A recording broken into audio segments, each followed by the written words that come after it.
Now, I was interested in seeing this park get replaced. I was interested in seeing this park, which is a kind of an emulation of the old one, exist. And there were a number of reasons for that. I'll touch on them in a moment. And they said, all right, Matt, are you willing to do it? I said, okay. Over the course of the next year, I set about gathering as many people as I could in every possible fashion. A massive community outreach effort took place, and the WSB, who is here tonight, was instrumental in helping get the word out. There was more people that were able to see what was happening as a result of the WSB's efforts. We were eternally grateful to them. One of the stops I made in recruiting was Roxhill Elementary. I happened to show up at Roxhill Elementary the same night they were having an open house for the coming school year. And what struck me about that experience was the number of free backpacks. There were stacks and stacks and stacks and stacks of free backpacks which they were handing out because there were kids there that could not afford a backpack for school. It was profoundly impacting for me. And it caused me to realize at another level how important this park was. At one level, the level I was operating at, I was thinking of this park as a cool park and a need to preserve something that, from my childhood in Seattle, I was watching disappear. Interesting parks that had their own unique character. And I wanted to save that. After that evening, I changed my mind. I wanted a lot more. I wanted this park to exist as a fixture of the community, as a point of community pride, as something that the community could gather around and cherish as their own. Also, while I was there, I talked to the PTA. They were broke and trying to buy books for the school because the school had no money. I joined. It cost me $10. I want to recommend that everyone here join the Roxhill PTA for the cost of $10 so they could buy some more books.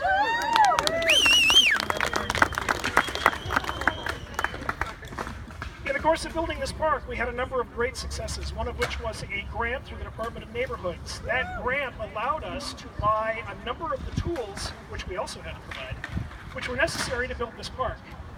Those tools, through the DON grant, went on to the West Seattle Tool Library as a donation at the end of the park build and fulfilled more people's dreams of building here in West Seattle.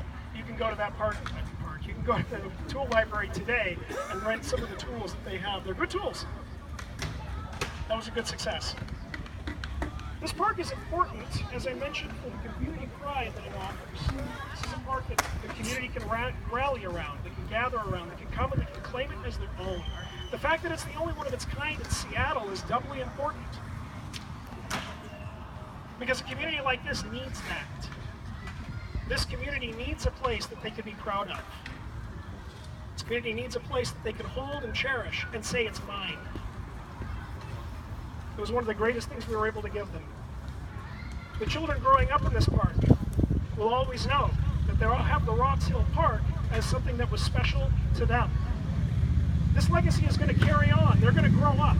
They're going to have children. They're going to stay in this community. Some might leave, but nevertheless, the community that they enter into is going to realize the value of the community itself coming together and building something to be proud of.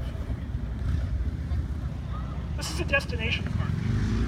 Now, as I mentioned before, if you've been paying attention to Seattle, I don't know, I've lived here all my life, so I've watched the parks that I played in growing up turn into a kind of homogeneous park. It's all the same park. You go around and no matter where you are in Seattle, you're essentially in the same park, not this one. And I want to encourage the Parks Department, who I'm sure are here tonight. This is a good project. This is the kind of thing that we want in our Parks Department. We want something the community rallies around and gathers around that becomes a focal point for the community itself, something they own. Lastly, this park was an investment in the community. In 2011, when I decided to undertake this project, this community that we're in here, a lot of the people standing around with us tonight did not have representation. There was not a group which was assembled that was looking over the community, not a formal one.